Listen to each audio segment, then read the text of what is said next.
ప్రతిఘటన టీవీకి స్వాగతం. క్షణక్షణం మీకోసం. వినాయక చవితి నవరాత్రులు మరో 3 రోజుల్లో ముగియనున్నాయి. ఈ నెల 17వ తేదీ మంగళవారం నాడు గణేష్ నిమజ్జన కార్యక్రమం జరగనుంది.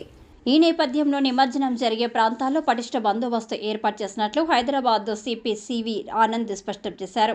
హైదరాబాద్, సైబరాబాద్, రాచకొండ పోలీస్ కమిషనరేట్ల పరిధిలో 25,000 మంది పోలీసులతో బందోబస్తు కల్పిస్తున్నట్లు పేర్కొన్నారు. హైదరాబాద్ కమిషనరేట్ పరిధిలోనే 1,000 మంది పోలీసు బలగాలతో బందోబస్తు ఏర్పాటు చేసినట్లు తెలిపారు. ఖైరతాబాద్ గణేష్ నిమజ్జనాన్ని ఈ నెల 17 మధ్యాహ్నం 1:30 లోపు పూర్తి చేయనున్నట్లు సివి ఆనంద్ తెలిపారు. ఉదయం 6 గంటల వరకు పూజలు ముగించుకొని నిమజ్జనానికి తరలి వెళ్లనున్నట్లు తెలిపారు.